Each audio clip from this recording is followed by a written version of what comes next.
శ్రీకృష్ణ పరబ్రహ్మణే నమః. శ్రీ గురుభ్యో నమః. శ్రీమాత్రే నమః. శ్రీ గణేశాయ నమః.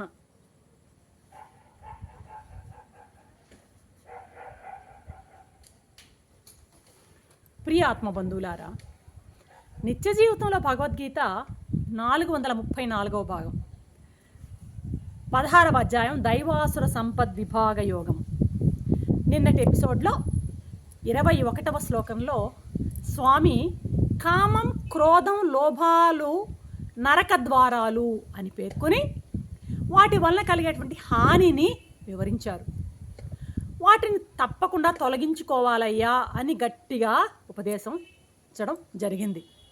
అయితే అలా తొలగించుకున్నటువంటి వాళ్ళు పరమ శ్రేయస్సును పొందగలరు అంటూ 22వ శ్లోకంలో సెలవిస్తున్నారు స్వామి. ఏమంటున్నారు 22వ శ్లోకంలో?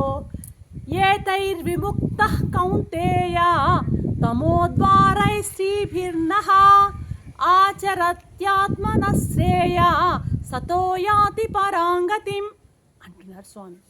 కౌంతేయ, కామ, క్రోధ, లోభ, మోహాలనేటువంటి లోభాలు, కామ, క్రోధ, లోభాలనేటువంటి మూడు కూడాను నరక ద్వారాలు. ఇవి ఈ నరక ద్వారాలను విడిచిపెట్టినటువంటి నరుడు తనను తానే కాపాడుకుంటూ పరమగతి అయినటువంటి మోక్షాన్ని పొందుతున్నాడు. ఎవడైతే ఈ కామ, క్రోధ, లోభాలనేటువంటి నరక ద్వారాలని విడిచిపెడుతున్నాడో, అమూలాగ్రం విడిచిపెడుతున్నాడో, అటువంటి వాడు తను తానే కాపాడుకుంటూ పరమగతి అయినటువంటి మోక్షాన్ని పొందుతున్నాడయ్యా అంటున్నాడు స్వామి అన్నమాట.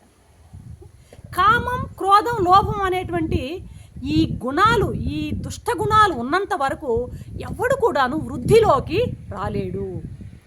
వాడు హితాన్ని పొందలేడు, తనకు తాను మేలు చేసుకోలేడు. కాబట్టి మొట్టమొదట ఏం చేయాలయ్యా అంటే వాటిని తొలగించుకోవాలి అని చెప్తున్నాడు స్వామి అన్నమాట.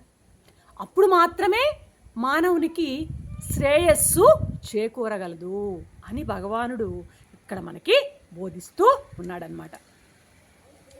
ఎలాగైతే సూర్యచంద్రులు రాహుకేతువుల యొక్క ఆ యొక్క పట్టు నుండి విడిపించుకుంటారో, గజేంద్రుడు ఎలాగా మొసలి బారి నుండి విడిపించుకుంటున్నాడో, అలాగే బంధితుడు జైల్లో ఉన్నవాడు ఏ విధంగా ఆ కారాగృహం అనేటువంటి చెర నుండి బంధ విముక్తుడు అవుతాడో, అలాగా జీవుడు ఈ దుష్టత్రయం యొక్క బంధం నుండి విడుదల కావాలి అని నొక్కి చెప్తున్నారు స్వామి అన్నమాట.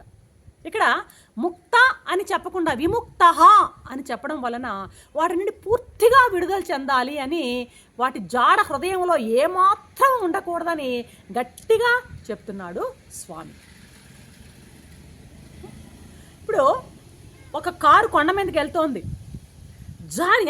వెనక్కి జారుతోంది. అది జారినప్పుడు ఏం చేస్తాడు? గట్టిగా బ్రేక్ వేసి దాన్ని ఆపాడు. అనమాట. జారిపోయే కారుని బ్రేక్ వేసి గట్టిగా ఆపాడు. అంటే ఇక్కడ ఏంటంటే కామ, క్రోధ, లోభాలను తొలగించుకున్నాడు. బ్రేక్ వేసి గట్టిగా ఆపడం కారు అంటే ఇక్కడ మనిషి కామం, క్రోధం, లోభం అనేది తొలగించుకున్నాడు. మరి బ్రేక్ వేసి కారు ఆపినంత సరిపోతుందా? పైకి పోవాలి కదా మళ్ళీ. వీడు కామ, క్రోధ, లోభాలను విడిచినంత మాత్రాన కాదు, వీడు ఇంకా ఆత్మోన్నతిలో శ్రేయ మార్గంలో ముందుకు సాగాల. కారు పైకి పోవాలి, అలాగే వీడు కూడా ముందుకి సాగాలన్నమాట.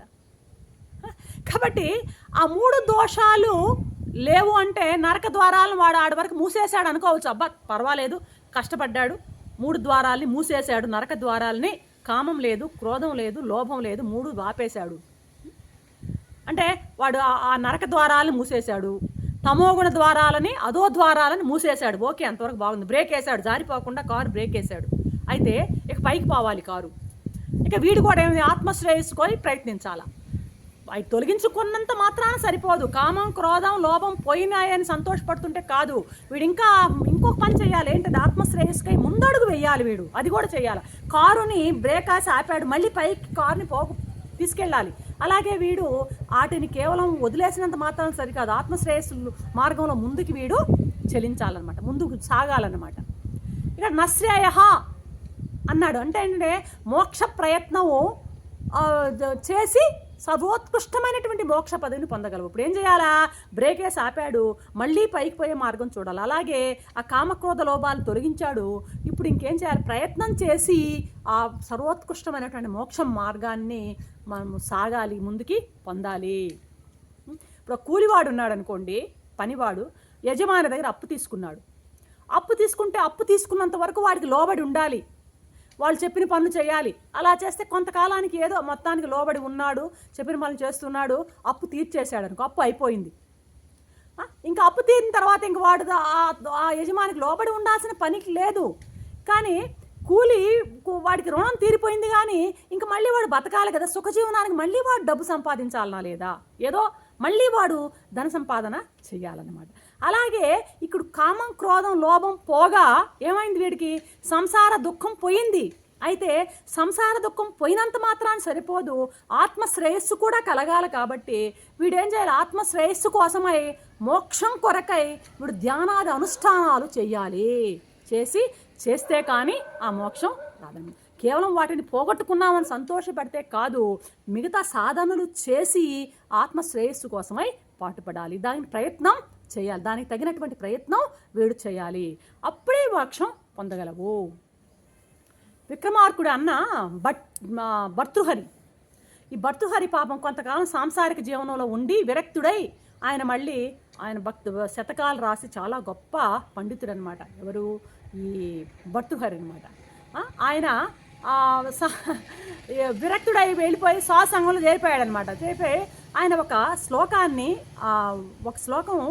రచించాడు. ఆ శ్లోకం ఏం చెప్తుందంటే, ఈశ్వరుని కృపను సంపాదించి మోక్షాన్ని పొందడం, ఈశ్వర కృపను సంపాదించి మోక్షాన్ని పొందడం పరమోత్తమైనటువంటి మార్గము.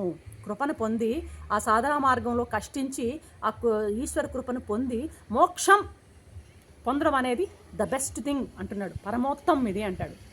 తర్వాత సత్కర్మలు, రెండవది ఏంటంటే సత్కర్మలు చేసి మామూలుగా స్వర్గలోకాలని, రెండవది కర్మయోగాన్ని పాటించి సత్కర్మలు చేసి మధ్యతరగతి వాళ్ళు ఏం చేస్తారు, వీళ్ళు స్వర్గాన్ని కానీ ఆ స్వర్గ సుఖాలని కర్మయోగం ద్వారా స్వర్గ సుఖాలని పొందడము, ఈ రకమైనటువంటి జీవనము ఉత్తమము అంటాడు. ఉత్తమోత్తమము ఇది ఉత్తమము అంటున్నాడు.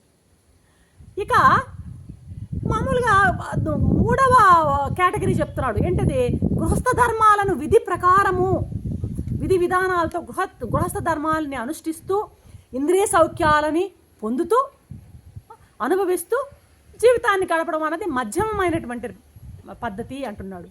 ఇక నాలుగవ పద్ధతి ఏం చెప్తాడంటే, పుణ్యకర్మలు చేయకుండా పశుప్రాయంగా ఎంతసేపు లౌకికమైనటువంటి భోగ జీవితాన్ని గడుపుతూ నిద్ర, ఆహారము, మైథునము వంటి ఆ జంతు ప్రవృత్తులతోనే గడుపుతూ జీవిస్తుంటారే వీళ్ళు అధములు అంటున్నాడు భర్తృహరి అన్నమాట. అధములయ్యా వీరు మామూలు మాతృదోహులు అంటాడనమాట భర్తృహరి వీళ్ళని. మాతృదోహులు వీళ్ళు. వ్యర్థంగా వీడు ఆ తల్లి గర్భాన పుట్టి ఆ భూమికి భారమైనటువంటి దౌర్భాగ్యులు వీళ్ళు అని ఈ మనుషుల్ని 4 రకాలుగా చెప్తాడు భర్తృహరి అనమాట. ఇలాగా ఇక్కడ ఈ శ్లోకంలో ఏం చెప్పాడు స్వామి, అయ్యా కామక్రోధ లోభాలు తొలగించుకోవడం బాగానే ఉంది, తొలగించిన సైమల్టేనియస్గా హ్యాండ్ ఇన్ హ్యాండ్ నువ్వు పరమ శ్రేయస్సు మార్గాన్ని కూడా నువ్వు అనుసరించి సాధన చేసి ఆ యొక్క మోక్ష మార్గాన్ని పయనించవలసిన అవసరం ఎంతైనా ఉంది అని నొక్కి చెప్తున్నారు ఈ 22వ శ్లోకంలో స్వామి. రేపటి ఎపిసోడ్లో మరొక అంశంతో మీ ముందుంటాను. అంతవరకు సెలవు. సర్వం శ్రీకృష్ణ చరణారవిందార్పణం. ఓం శాంతి శాంతి శాంతి.